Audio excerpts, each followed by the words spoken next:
Hello everyone, welcome to SkillCapped. My name is Jack, and in this guide we'll be opening up our strategy book from Level Clash 2, a recent EU tournament taking place at the end of August. Level Clash 2 was another leg of the EU Valorant Ignition series and featured top EU teams like G2, FunPlus Phoenix, Team Liquid, and out-of-nowhere contenders like Bonk. We'll be going over how to deal with the difficulties of attacking on Haven, abusing the defensive-sided nature of Ascent to create holes on attack, and taking another look at Viper's potential impact on Split going into the post-Sage nerf metagame. Whether you're grinding rank solo trying to improve or running with your team and trying to coordinate new strats, this video will have something for you to start getting more kills and winning more games.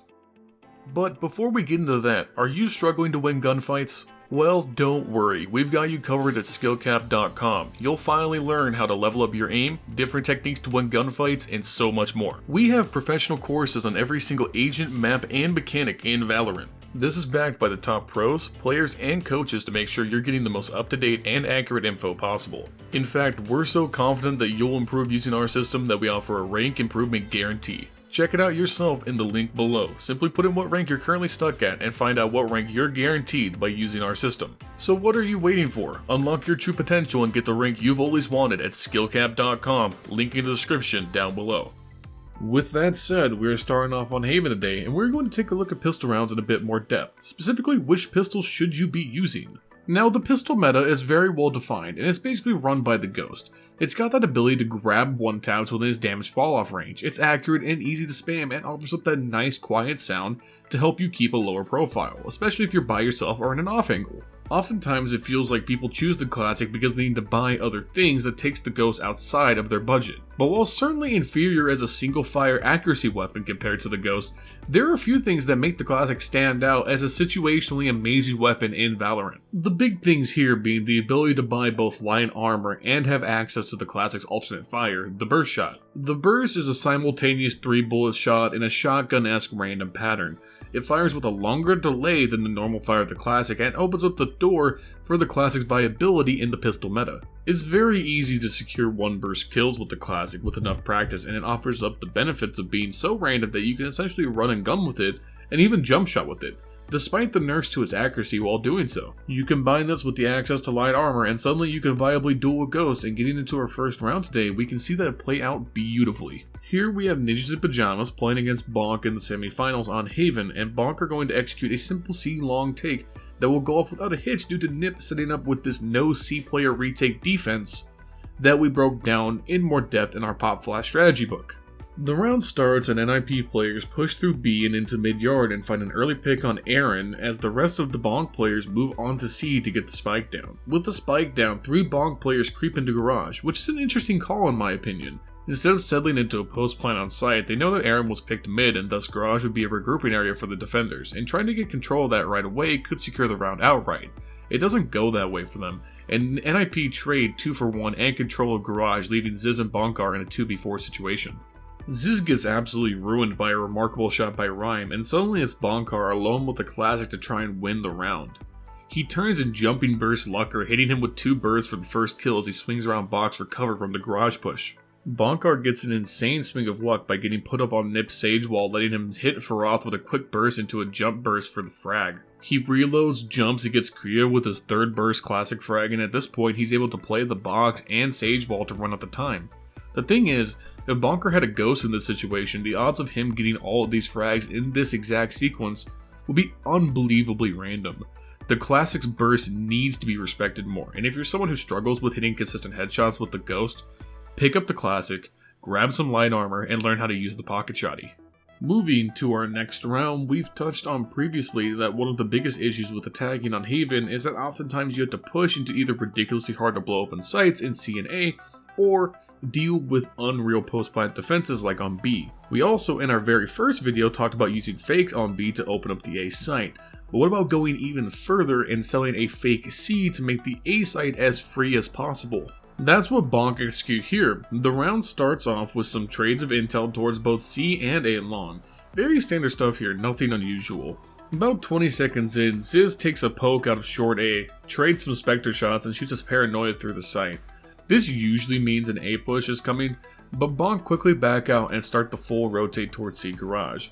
The rotate is confirmed, heavy quotes there, By Fearoth using the Aldro down long A, this puts the A defenders on high alert for a quick rotate. Haven is so big that rotating after the spike is planted from A to C or vice versa is such a detriment that more often than not, teams will be antsy to rotate to get ahead of the attack, which Bonk can tend to take full advantage of. 3 attackers burst through Garage and trade with Kriya. You can zoom in on the minimap at this moment as the POV cuts and watch the defenders rush off A fast to preempt the C take. Ziz in short A can hear this and calls for the Garage players to come back, and suddenly Bonk have total control of A without having to actually take care of the defense present there. Once the spike goes down, Bonk have basically secured the round due to the defense being in no shape to execute the retake. This is an awesome showcase of how there's always potential on attack to get a free side opening if you can mess with the intel of what the defenders see. Moving on to Ascent, we're actually going to be covering a very similar concept, and that's how Bonk approached dealing with the stone walls of pushing into each site. It can be hard in normal levels of play, even with picks early into a round. It can still be difficult to finish out those rounds and get the spike down. A lot of this comes from the benefits of the popular passive mid setups from defenders. Jumping overhead briefly, you can see the immediate benefits of this playstyle. This spawn player can watch for market pushes and quickly rotate to B or A as needed, letting defenses very quickly put 3 or 4 players onto a site, which is what makes the pushes so hard. Just like Haven, there's also a tendency to over-rotate on early intel due to the retakes being more difficult than other maps. All of this is shown in this round as Bonk worked to create side openings. The round is going to start at a lightning quick pace, with you seeing yeeting into A main at high velocity using his showstopper to delete Kriya inside of Wine. Watch the reaction on the minimap. Rhyme has pushed up B main, and because he hasn't seen anything, he calls for his teammates to rotate to support the A take they're anticipating.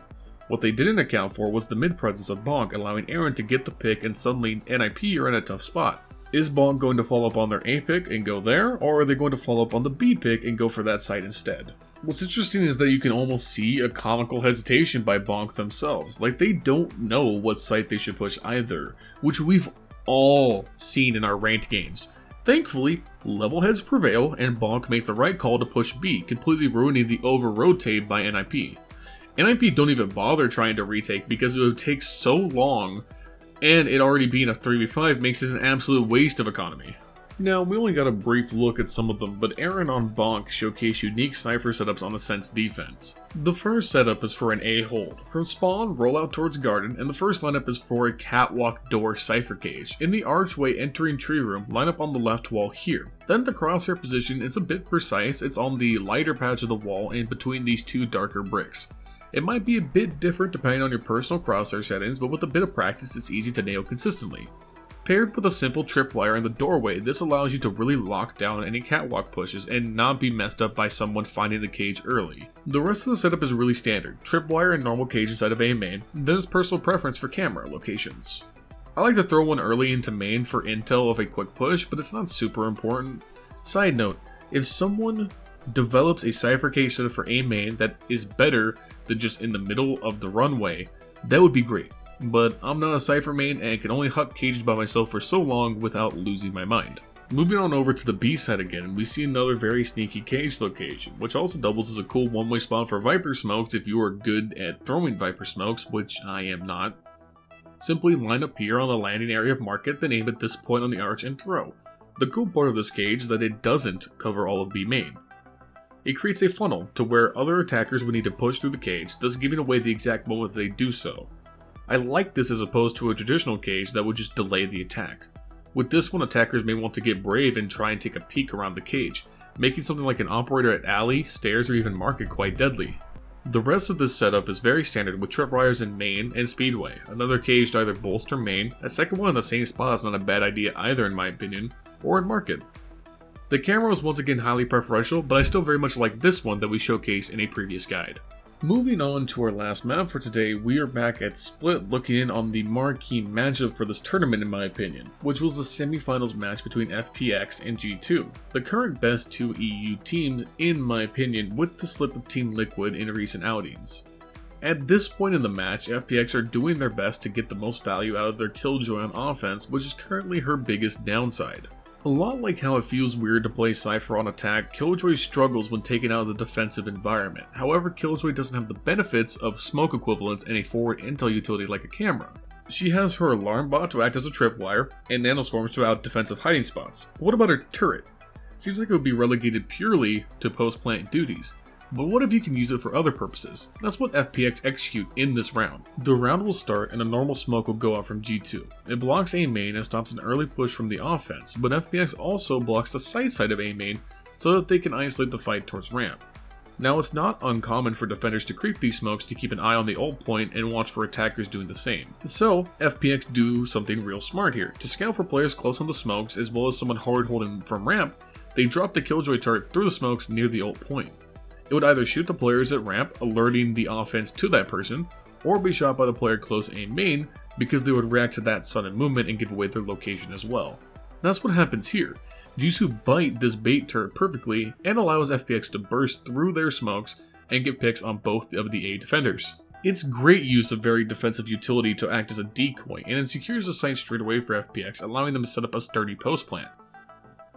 Unfortunately, the post-plant defense does not go well for them. They end up super spread out, and bizarrely, Shadow sends it all the way through screens, making so much noise along the way that he essentially threw his life away to a Mixwell for that round. FPX started off so strongly, but just made way too many errors after that slick execution of the take that it all fell apart.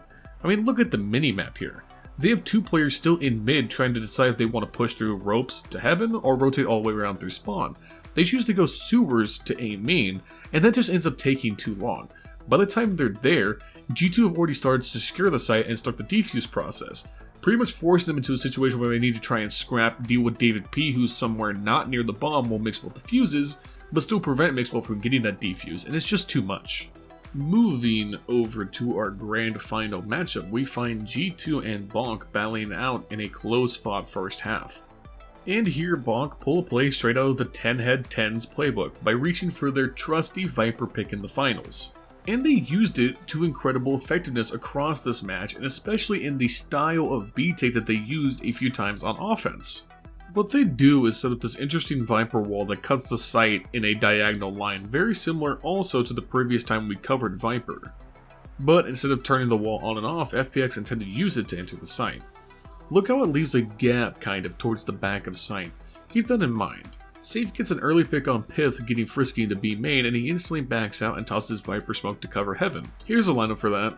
You want to line up your feet against this garbage bag on the ground, and then aim up underneath this wire just over the roof and about in line with this bracket on the pipe. This will land on heaven and block it off entirely. Now, we don't get the POV of the benefits of this setup, but we can watch it on the minimap and simulate it in our setup footage. Watch how Safe is free to walk all the way up B side and into the back corner, then just take a peek on the other side and shoot the site player Artis. This is really innovative, using this duration of the wall to clear backside, then swing to deal with the pillar players while your teammates swing through mid for the B pinch. Great creativity, and going into a much different metagame for Split post 1.7, I wonder if we will be seeing more Viper picks to fill this Sage gap that's going to be left behind. Moving on to our next round, FPX are going to show a great example of pace shifting. FPX had played most of their offensive half quite slow and deliberate, so here for the last round of the half, it starts very quickly, with Yassine using his boombot towards A main and using his first satchel to boost up ramp fast. He keeps going, catching Artis by the ropes, then immediately satchels deeper into heaven to catch Mixwell off guard. Any Raze main needs to understand how to satchel boost, and when and where to use it to its maximum effectiveness. Not to get too deep into a single mechanic here, but Yassine is dropping his satchels, then walking past it before jumping. Because of the explosion being a dome, the further you are from the center, the more forward you will be propelled. Just the same as if you want to go straight up, you would stand on top of the satchel. When done properly, not only will you go very fast, but you can also change some of that momentum with well-timed bunny hopping. This ability to boost effectively, maintain somewhat accurate aim, while also bunny hopping will separate the good Raze mains from the great. While Yassine is looking for his Ivy to go out middle, his teammates finish the rest of the take and secure sight. A cool thing done here to make the retake miserable for G2 is Safe using his Viper wall to totally cover the site from elbow. The benefits here are immediate. One, you shield your teammates from heaven, but also, you force the defenders to push through, take decay chip, and essentially be inside of a smoke for a second as they push through. So the defenders can either wait out the wall, which runs down time for the defuse, or push through at a great disadvantage. It's a remarkably smart setup, and it ends up securing the round for them as G2 can't scramble with both the wall and the remaining attackers to be able to secure the site. Moving on to our last round for today, I would like to point out that I predicted the future. Well, not really, but I did say when we talked about 10's usage of Viper on Split that I was excited to see new unique uses for Viper's ultimate outside of traditional post-plant holds, and we see Bonk bring that home here in this match. So Bonk here, in lieu of a Sage Wall to control mid, are going to use Viper's Pit to shut down mid completely.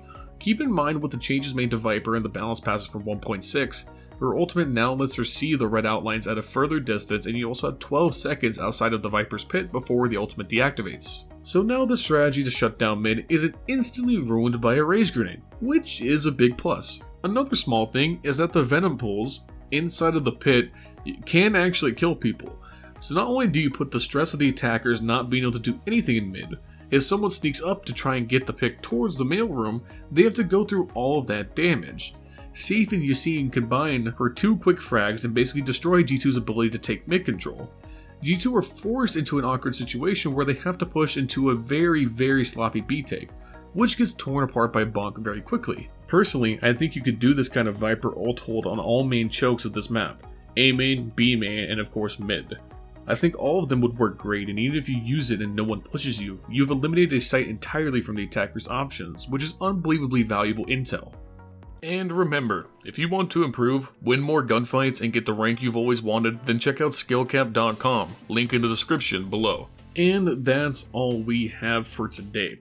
Do you guys think Viper will make a bigger impact in the metagame going into 1.7? Let us know in the comments down below. And while you're down there, make sure to like, subscribe, and hit the bell icon to get more premium guides like this one, with one goal in mind, helping you become a better player.